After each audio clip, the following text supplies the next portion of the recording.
Hello. So it's international break, and I just want to have a calm chat about Arsenal. I want to not emphasize on certain topics, make put a marker on, not put a marker on, pick a marker and write some tactics or whatever. I just want to talk about what is going on in the Arsenal world, and I saw that, of course, it is international break, so people are really uh, talking about Miles Lewis Kelly and his spot in the England team, and I feel like uh, Miles Lewis Kelly is 18 years of age, and he is being replaced by Calafiori, who was signed for a decent amount of money with a plan. Miles Lewis Kelly has come from the academy, he has come from Hill, and he has done pretty well. But if people are talking about that Atletico Madrid game, and if they are talking about how good he was, and it was the best game they have seen him play, before he went on that run in the 55th minute, Calafiori was ready to come on because me and Arteta and I guess a lot of people knew that he was not defensively covering that spot enough. He was getting easily in the defensive actions he was not good enough, and we were feeling unsafe in those left back areas. So that is why I was also very adamant that Calafiori comes on, because I was getting scared that we will concede a goal to Atletico Madrid. And of course then Miles Kelly went on the run and he did what he did. But to say that it was his best game, you are just ignoring the point that we are all seeing. We are all seeing that Miles Scully has been a little found out defensively, and maybe his positioning would be more of a number eight in the midfield, be it defensive midfield or I don't know where he likes to play. It is in the eight position, in the Xhaka position. So maybe Arteta wants to shift him there slowly but surely, and he wants left back cover to be Calafiori and Hincapie. But I feel like a lot of fans are getting a little rattled by whatever Thomas Tuchel is doing. Let him do whatever he's doing. Miles Lewis Kelly won't be this next year won't be his last World Cup opportunity.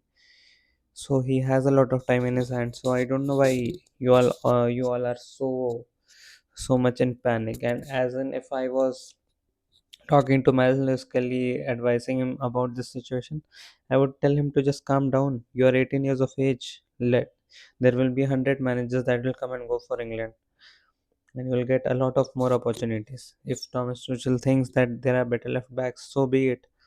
You know who you are, and you are already part of a very special thing. Don't ruin that. Don't ruin that by becoming a bench player in Real Madrid. If you are scared of competition in Arsenal, don't even talk about Real Madrid, because there will be a lot of competition there. They will sign 100 million worth left backs to replace you the moment you have one bad game. So this is part of life. And as Arsenal fans, I don't know why we are complaining when we have depth.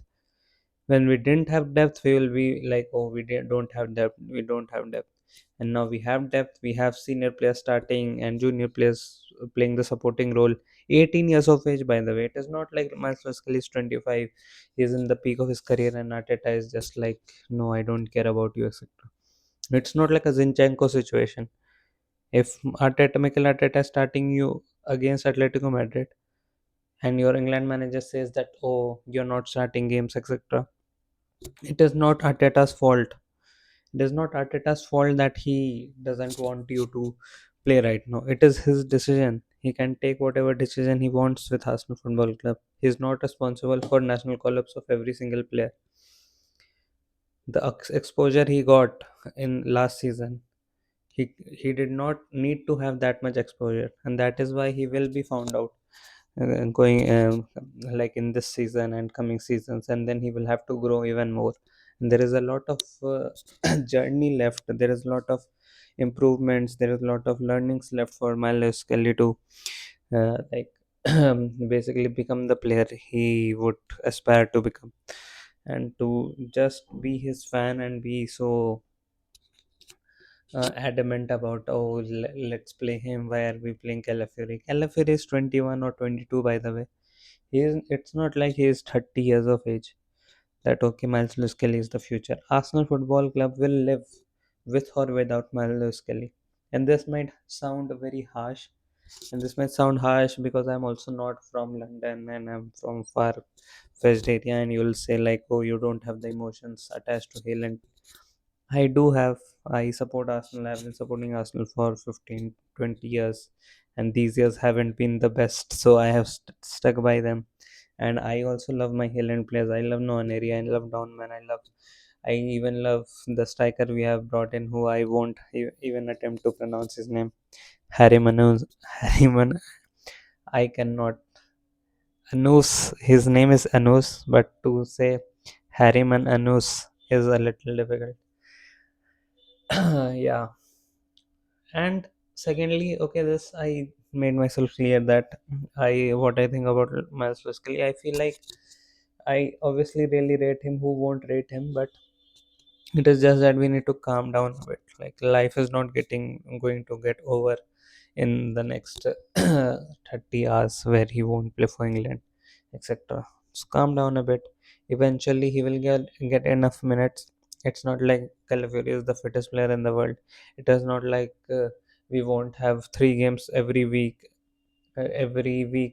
from December to January to February, and then Champions League. So it is not like he will have any like any, what do you say, scarcity of minutes in this season. So eventually, when he gets a run of games, Thomas Tuchel will not have this point anymore that he's not starting for his club, and then he'll eventually have to add him, and he will eventually end up in the World Cup squad unless Thomas Tuchel is trying to be over smart. And I don't know why Thomas Tuchel is doing that.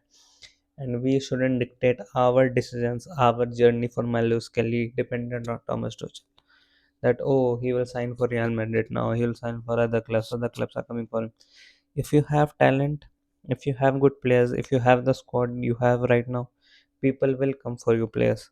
It is about what you make the players feel, how secure you make the players feel, and how our manager is dealing with these things. And I feel like Mikel Arteta is doing a wonderful job. No player wants to leave. Players want to come, join, and play for Arteta, play for Arsenal Football Club, and we are in a very good position. And talking about we are in a very good position, I have just obviously Manchester City have been doing pretty well. They have been doing really well right now, and you have to appreciate because Pep Guardiola had lost his train of thought. He has lost his way a little bit, but then he learned from it, and then he has adapted to a little solid approach. They've added a good left back. They have their makeshift right back is doing well, and their defense with Nico Gonzalez and Bernardo Silva, that also has a decent balance right now. Like not obviously like the Fernandinho, De Bruyne, or Fernandinho, Yaya Toure, all those midfields, or even Rodri and Kevin De Bruyne had, but whatever best they can, they are doing right now, and they are playing good football. Their striker is invincible right now.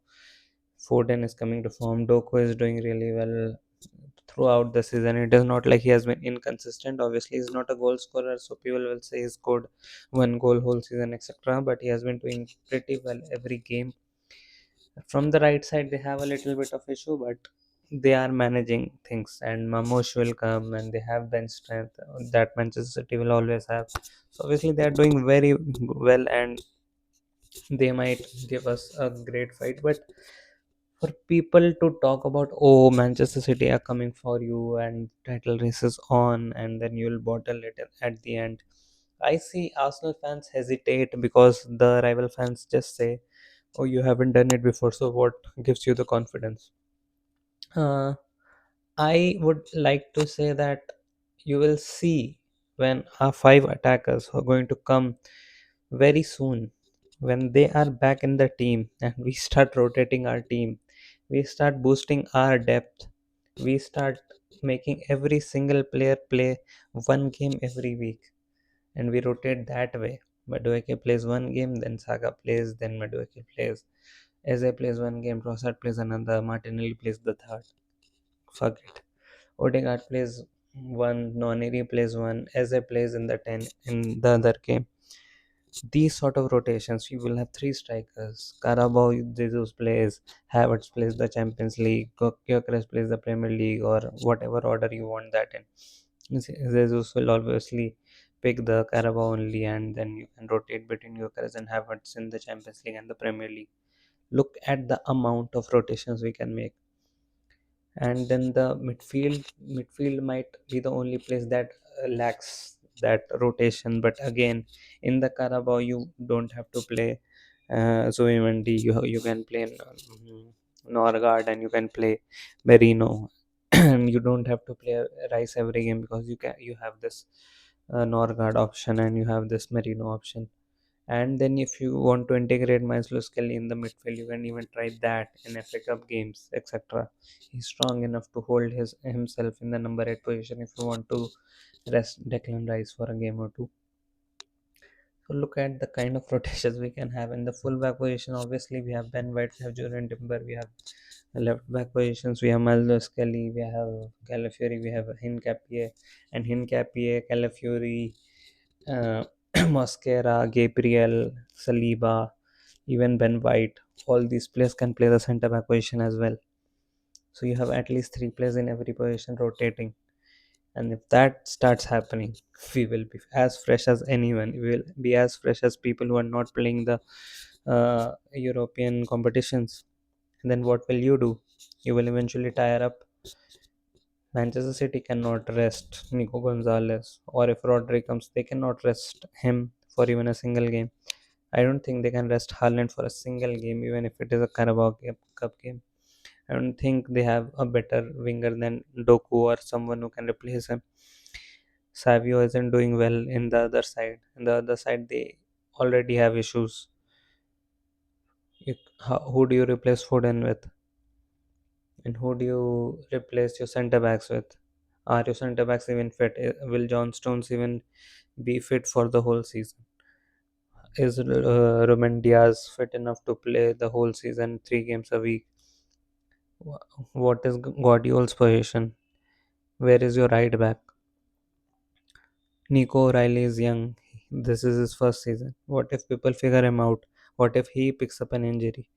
What are you doing? You are shifting Guardiola to left back again. And then who is your centre back?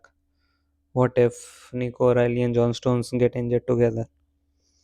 Arsenal have coped up with five of their attackers who have been injured for long periods of this season. 3 months, they haven't had Odegaard for most of it. Uh, Havertz for none of it they have had. They haven't had Madueke for half of it. Three big players and Jesus they haven't had for a whole season and more. So you see how easily Arsenal are coping with it, that they are 4 points ahead of everyone, and people are saying, I think Manchester City are the best team in the league right now, and they will catch up and they might win this. I think you prove your point. Manchester City have looked like the best team in the Premier League right now, because they are giving their all, they are doing their best, they are in their high moment.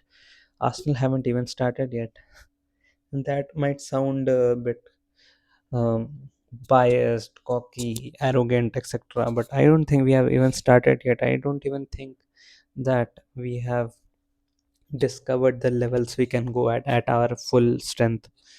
I thought when Atletico Madrid tried to press us for that one 5 minute, 10 minute period, we were at our best. We were at our high point. The Real Madrid type Emirates Stadium, Declan Rice free kicks, and then Mikel Merino goal. That sort of zone where you know that you are sort of invincible and nobody is stopping you. But I don't think we have seen that enough from Arsenal. And yet, we have won 8, drawn 2, lost 1. Won 8, drawn 2, lost 1, 4 points above everyone. Miles beyond Liverpool's grip.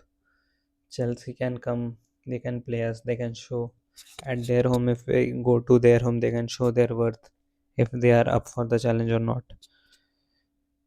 And like, I think Manchester City versus Arsenal in this period only.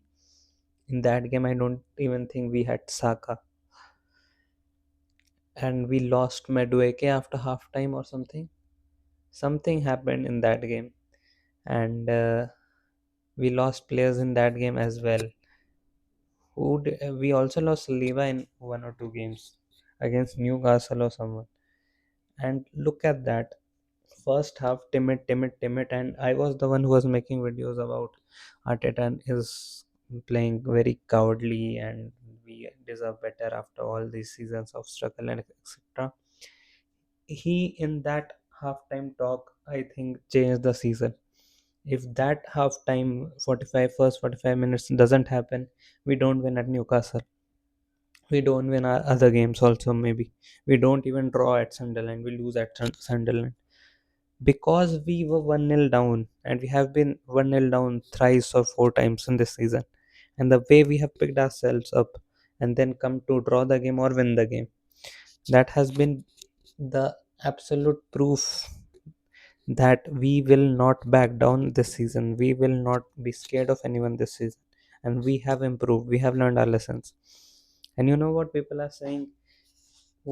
Our problem was that he was going too defensive too many times and he was respecting Pep Guardiola too much in that game. And then he learned and then he went after Pep. And Pep had no choice but to back down. And now in the Sunderland game, when we were in the ascendancy, we scored two goals and we were in the control of the game. In the last few minutes, he again sat back. He did the same against Fulham and in other games, maybe Crystal Palace at home also he did the same. I've forgotten that game, and it wasn't that memorable either, although it was a tough battle. But I feel like if he learns this as well, that okay, you don't need to give the control of the game to the opposition even if you're away from home, even though that is very difficult, but to trust your team, the ability of your team, to trust Nwaneri in these sort of situations, to be more open to uh, playing the same way.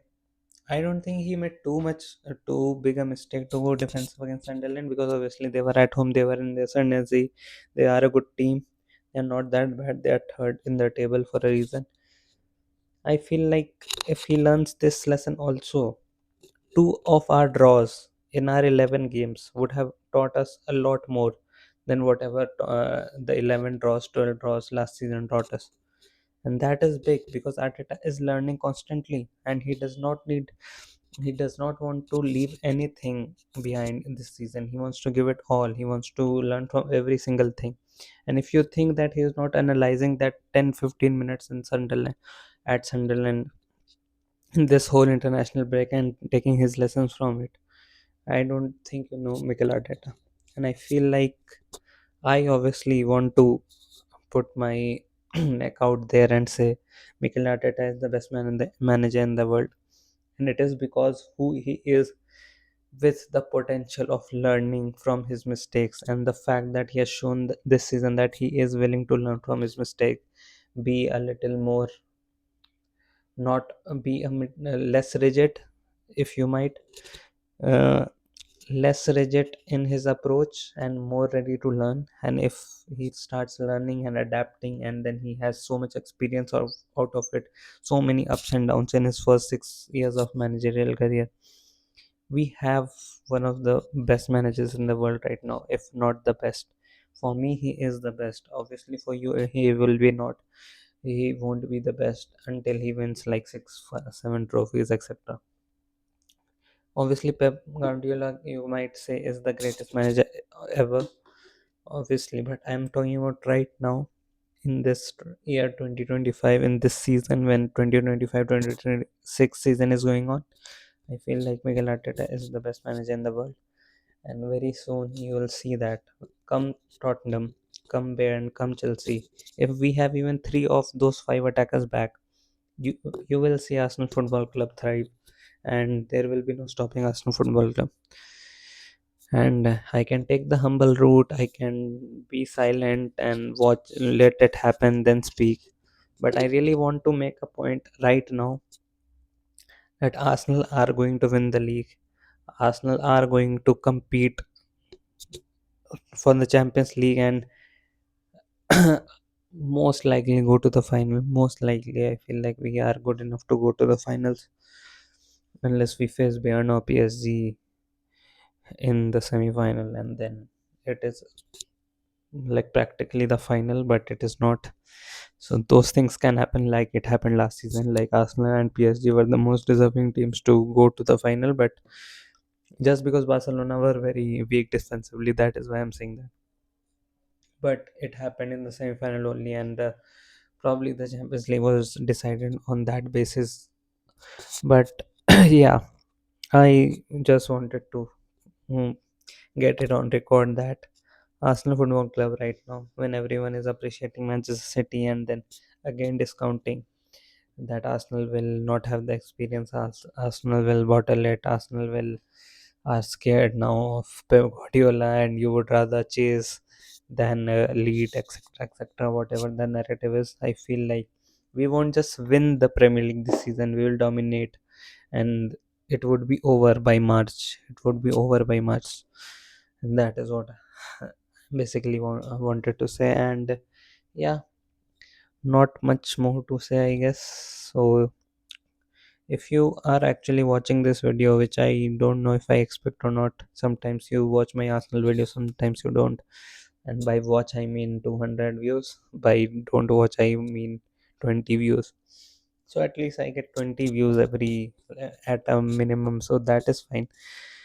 But yeah, comment below if you have some opinions on it. Comment below if you think I'm delusional, and we'll come to it in March to review what video I have made, and you can make fun of me or you can say that, oh, I am a genius. So whatever happens, take care of yourselves, enjoy the international break, and I will see you, I don't know when.